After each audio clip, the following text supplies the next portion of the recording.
Carolina Central, Akron, and Upstate. Yeah, we're first of all, guys, thanks for coming. We're excited about all three young men that are joining our program next fall. Each has its own story to tell. They're all really good people, come from really good families. It's probably the first time since I've been here that we hit all of our main targets. Sometimes in recruiting you spend so much time recruiting guys you don't get. So it just really fell into place with Shake, Miles, and Will. Those three guys are skilled. Those three guys really know how to play, and they got a lot of size. One is Shake's probably 6'8", Will's probably closer to 6'9", and then Miles is probably about 6'5". So tremendous length, skill. We're happy about all three. As far as Shake and Miles goes, two opposites ends of the spectrum there. You have a double-double guy in Shake and then a good outside shooter at Miles. Tell me a little bit about those two. Yeah, Shake, so many players nowadays don't want to play around the basket. They want to show people things that sometimes they can't do. I think Shake's one of those guys that understands who he is. He's going to screen. He's going to roll. He's going to go dunk balls. He's going to go grab every rebound. I saw the stats for Oscar, the big kid from Kennedy Catholic, and I saw some Coach Huggins' quotes on him. He had 20 points, 17 rebounds against Pitt, and I don't know if he left the paint. So there's just not that anymore in our game. Everybody wants to shoot threes. So he's a guy that really knows who he is. He's going to expand his game once he gets here and work on some things. But he'll give us a great inside presence. And Miles, is similar to Jelani. He's got that length. He's got that bounce to him. So I would compare him to Jelani a little bit. And then Will is somewhat a version of Michael. Long, lanky, and can really shoot. So we like him.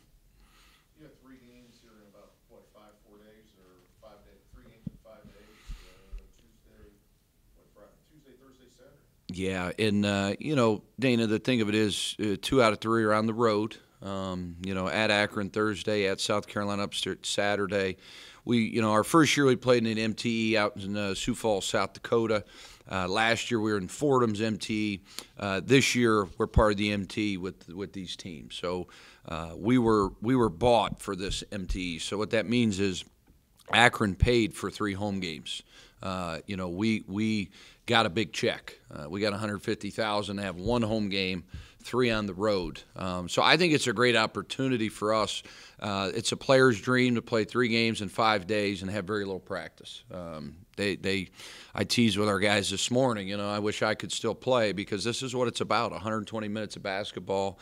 To me, it's a pivotal point in our season. It is early, but at the same time, these games are really, really important. And it's important that we keep improving. It's important that our attention to detail is really good this week because you are playing 3 different opponents. A lot of scouting goes into that. So they're not the longest practices, Dana, but we've got to be sharp. And I think that's the most important thing right now. What's the important part about the second half of each game, and about finishing? We were up 1, John, with 6:50 to go. I think we all learned a lot from that Louisiana Lafayette loss. Certainly you got to give them credit. They closed the game out. We did not. But I think it was a great opportunity. It was another bye game. It was another game that we got paid to play in.